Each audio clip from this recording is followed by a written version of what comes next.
今天我来做个大披萨吃啊！上次做披萨还是我刚拍视频的时候，那咱们就开始和面了啊！下酵母，哎呦，水，这酵母和水一搅匀，有点像那个水子里进沙子了一样。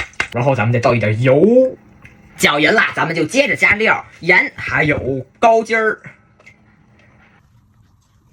今天咱做的这个披萨啊，是披萨中最经典的一个意式披萨。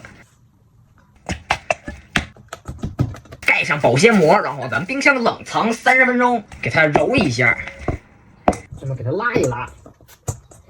如果你觉得黏的话，你就蘸点水儿，给它涮涮，再给它抻一抻。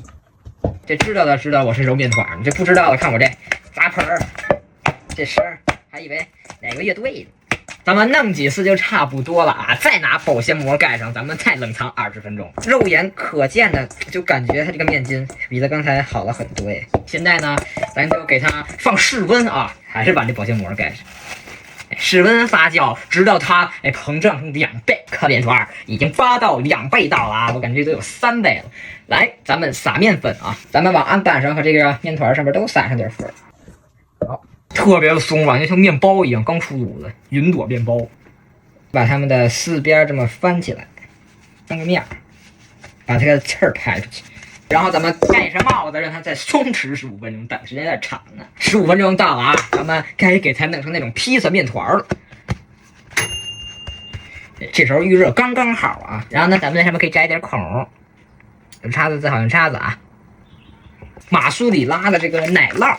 咱之前用的都是那种撒的那种芝士碎，对不对？这回咱们用这种块的奶酪，咱们扎2球出来吧。切出来就是这样，咱们尝一口，还行，就是这个吃起来就是奶味儿，它没有什么咸味儿。那最让人激动的时候来了，就是弄酱了啊！来，番茄酱咱抹匀。你说这个番茄酱它要是带一点果肉，会不会更好吃？放咱们的芝士片儿，不知道你们玩过没？那个可口的披萨那个游戏，然后呢？他就做那个披萨嘛，外圈放几个，然后里圈放几个，像不像一点样？再来上一点橄榄油，披萨就做好了。那现在就有一个问题了，我该怎么给它弄到面板上呢？应该刚才我就放上去的，很利索的，我给它弄下来了。怎么弄的你们就别管了，反正很狼藉。那咱们就上烤箱了啊，230度烤1克。现在其实是最激动的时刻，就咱的披萨已经烤好了。看着还不错吧，就微微的这种边儿看着就很好啊，满满的这个酱料，奶酪烤的有脆皮儿，然后呢，咱们就撒上这个罗勒叶，不能说撒上摆上，这个热的披萨烘出了这个罗勒叶的这个香气。这个披萨叫什么知道吗？它叫玛格丽特披萨。咱之前做过一个饼干叫玛格丽特小饼干，还记得吗？来吧，看看这个披萨，披萨切好了啊，那咱们就尝一块喽，来看看。酸酸咸咸的酱汁儿裹上那个奶酪，它那个口感，奶香味儿，还这样多脆。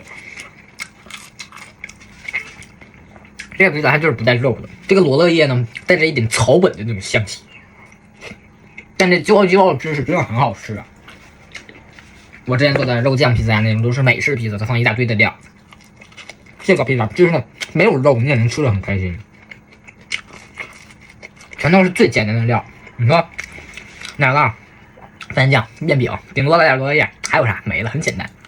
这个就你吃起来还是看起来都很简单，但是呢，它配色很好看。饼底是什么？这种微微的黄白，然后呢，白中带一点这个黄色，不是白中带一点红色番茄酱嘛，然后再来一点绿色点缀，好吃啊！